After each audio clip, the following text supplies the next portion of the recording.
we go down right here around the side of the bridge, we can just take these rocks down.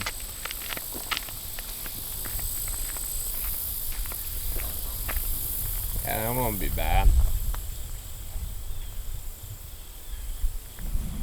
Clear it up. Easy. Don't flip too quick. Yeah. Feel that throw? Novice kayaker here. I'm stuck already.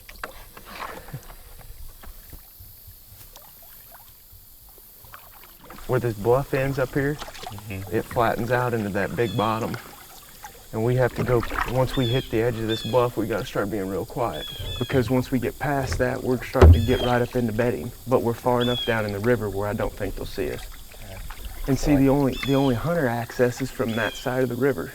In order for people to get back here, they have to either come in by boat like this or come in way up from the lake, which is like 6 or 7 miles. And it's too hard to get back here that far, I think. See, I don't know why more people don't just come down here and float this thing. Yeah. Like, who cares if you're going hunting? This is sweet. Yeah. Like, we don't even have fishing poles. And I'd do this just to float it. I know. Yeah, see right up there where that rock bar is? Yeah. Like, there's where the first big buck tracks were spotted when we scouted this. Nice. Just past that.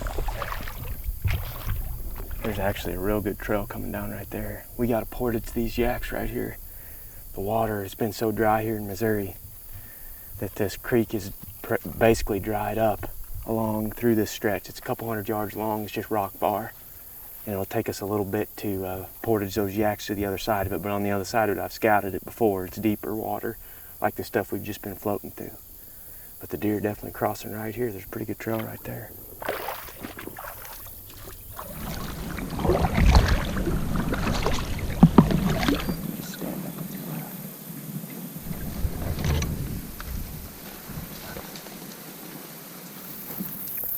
We finally made it back in here.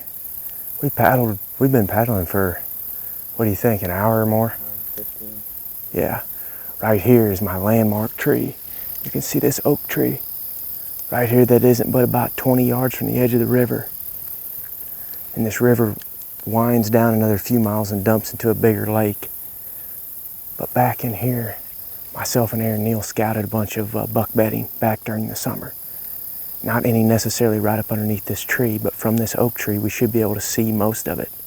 The spot reminds me a lot of the buck nest, except it's in Missouri.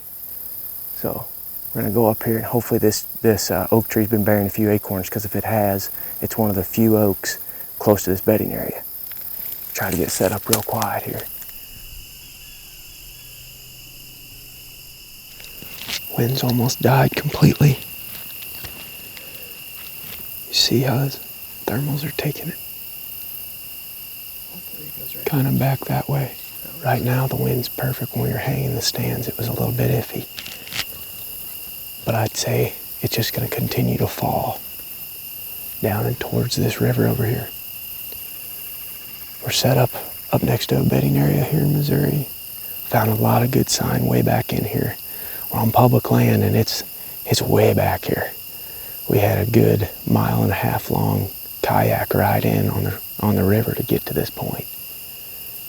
That's something we talk about all the time, you know, is you got to get to these spots where nobody ever goes.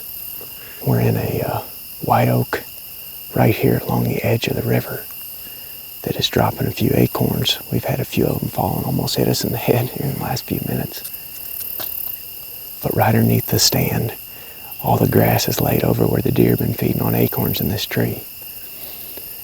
And acorns are a very tough food source to hunt, but in this situation, the bedding is 50 yards to 200 yards to our west, all out through a lot of that thick stuff. And this is one of the few oaks that's right next to bedding. I mean, if you look right across the creek over there, it's nothing but oaks. But those deer got to cross that creek and come by this tree to get over there. I'd say that's why we haven't seen very many acorns right here on the ground, is because they've already picked a lot of them off, but there's still a few falling. We can see a lot of country tonight, or at least a pretty good ways out across here. And it's all this real tall, nasty, I don't know what exactly all of it's called, but I know I see big bucks in it all the time, so We're back here in the middle of the thick of stuff, late September. The temperatures have cooled off a little bit in the last week, so hoping to see something tonight. I think we got a good chance of at least seeing the deer. And maybe a good buck, because we're in the hardest spot. When I walked it this summer, that grass was chest high, but once I peeled that grass back and started looking, every one of those trees got rubs on it. And what other reason would they be rubbed up if this wasn't a bedding area? We found a decent number of beds too, so. The wind's starting to lay down though, so Zach and I better get quiet, because I'd say we're gonna see something.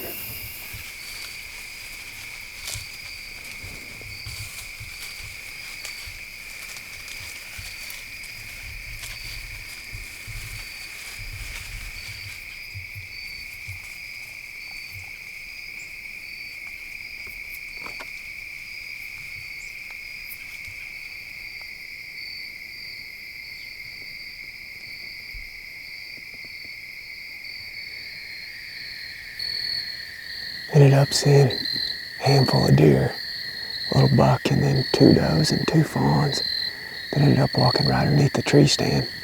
Could have killed them. It was really cool to see them. They were coming through all this really tall stuff next to the river, and you could only hear them for the longest time until they popped up right here.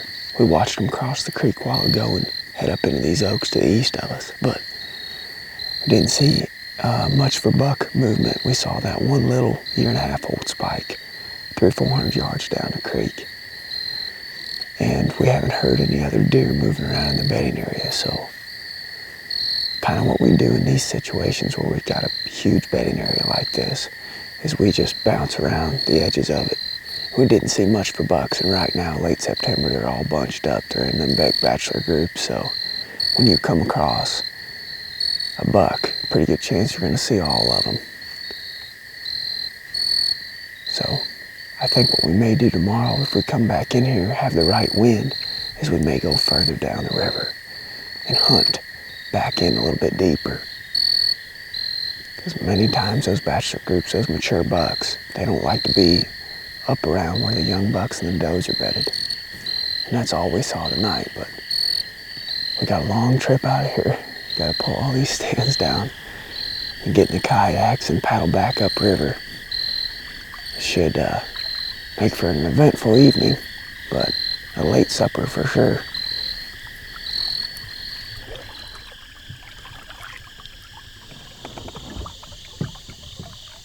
Made it.